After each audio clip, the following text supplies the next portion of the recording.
छत्तीसगढ़ में ये साल चुनावी साल है और चुनाव से पहले प्रदेश भर के अलग अलग कर्मचारी संगठन अपनी मांगों को लेकर धरना प्रदर्शन भी कर रहे हैं और साथ ही कर्मचारी संगठन अब गांव-गांव में वादा खिलाफी की बात बताने की धमकी भी दे रहे हैं। रिपोर्ट देखिए। साल चुनावी है और छत्तीसगढ़ में लगातार कर्मचारी अपनी ताकत दिखा रहे हैं। अपनी मांगों को लेकर कर्मचारी संगठन मैदान में है। प्रदेश भर के पटवारी वेतन विसंगति दूर करने की मांग को लेकर 22 दिनों से अनिश्चितकालीन हड़ताल पर बैठे हैं। इसी तरह प्रदेश भर के संविदा और नियमित कर्मचारी एक बैनर के तले आकर नियमितीकरण रथ यात्रा निकाल रहे हैं। इसी तरह प्राइमरी स्कूलों में पढ़ाने वाले 1 लाख से ज्यादा सहायक शिक्षक वेतन विसंगति दूर करने की मांग को लेकर पिछले 5-6 महीनों से आंदोलन कर रहे हैं। सरकार द्वारा आश्वासन मिला, लेकिन वह झूठा आश्वासन रहा।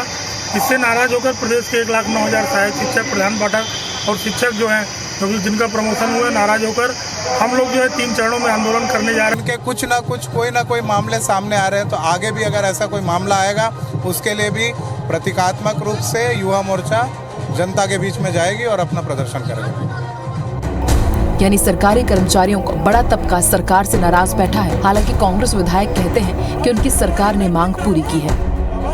15 साल में इतनी लोगों की मांगे थी, उन मांगों को पूरा करने का काम एक अवधि तक, एक समय तक लगातार कांग्रेस पार्टी की सरकार लगातार कर रही है। यानी बड़ी संख्या में कर्मचारी सीधे सीधे नाराज दिख रहे हैं। जाहिर है अगर इनकी मांग को नहीं सुना गया तो ये नाराजगी चुनाव में भारी भी पड़ सकती है।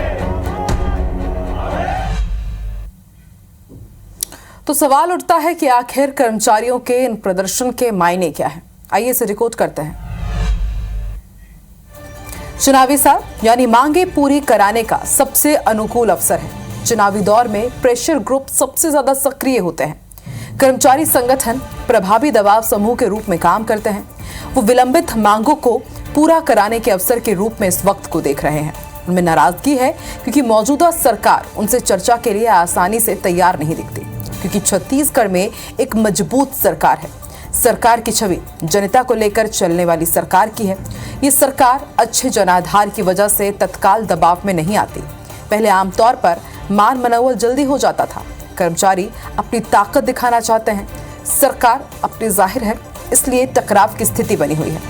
आगे कर्मचारी लामबंद होकर बड़ा आंदोलन खड़ा करना चाहते हैं। देखना होगा क्या तब भी सरकार की यही नीति होगी या फिर कर्मचारियों की एकता को पहले ही तोड़ने में सरकार कामयाब रहेगी।